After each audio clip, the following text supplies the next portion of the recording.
السلام علیکم دوستو، آج ہم آپ کے لیے ایک نئی کہانی لے کر آئے ہیں، دادا اور پوتے کا رشتہ۔ مجھے آج بھی یاد ہے، اپنی شادی پر میں نے بارات کے لیے اپنی مرضی سے ایک مہنگا 3 پیس سوٹ بنوایا تھا۔ ابا جی کو وہ بہت پسند تھا۔ شادی سے چند دن پہلے دوستوں کے اصرار پر فیصلہ بدلا، بارات پر شیروانی، ولیمے پر 3 پیس سوٹ۔ ابا جی ناراض ہو گئے۔ دادا جی کو خبر ہوئی تو رات کو بلا کر چپکے سے 25,000 روپے ہاتھ میں دیتے ہوئے بولے، سوٹ لے آؤ، ابا کو میں منا لوں گا۔ اگلے دن لاہور جا کر بہترین شیروانی لے آیا۔ اسی دن سمجھ آیا کہ کیوں کہا جاتا ہے بچے کا پہلا دوست دادا اور دادا کا آخری دوست پوتا ہوتا ہے۔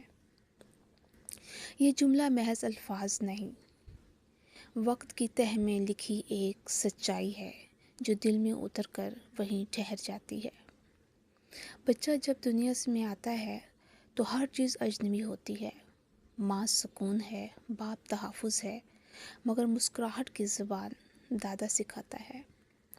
دادا وہ واحد شخص ہوتا ہے جو عمر، بیماری، تھکن بھول کر بچے کو گود میں اٹھاتا ہے۔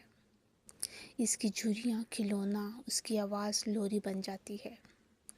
دادا کے پاس وقت کم ہوتا ہے مگر محبت بے حساب۔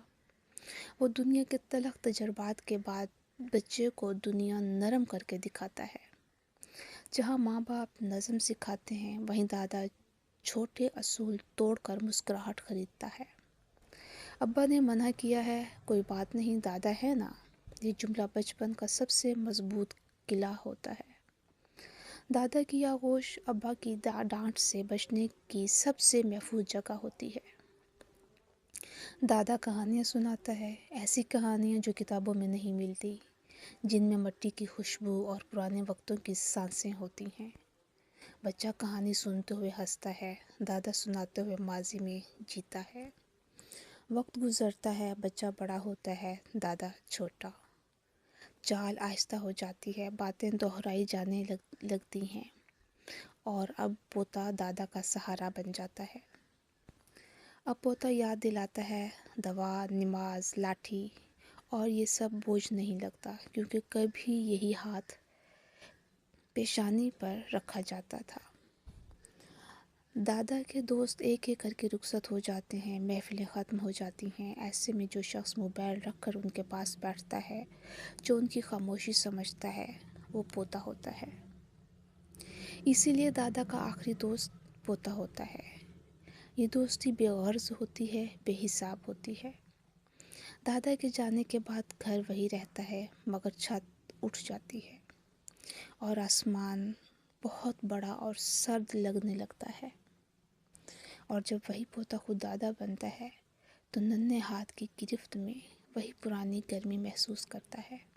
تب سمجھ آتا ہے، یہ رشتہ وقت کا ایک مکمل دائرہ ہے۔ دادا اور پوتے کا رشتہ ہمیں سکھاتا ہے، محبت عمر نہیں دیکھتی، دوستی نسل نہیں دیکھتی۔ اگر آپ کی دادا حیات ہیں، آپ کے پاس بیٹھیں، ان کے پاس بیٹھیں، ان کی دہرائی ہوئی باتیں بھی سنیں، کیونکہ ایک دن یہ کہانیاں نہیں رہیں گی، صرف یادیں رہ جائیں گی۔ امید ہے آپ کو یہ تحریر ضرور پسند آئی ہوگی۔ اسے لائک کریں، کمنٹ کریں اور دوستوں کے ساتھ شیئر کرنا مت بھولیں۔ شکریہ۔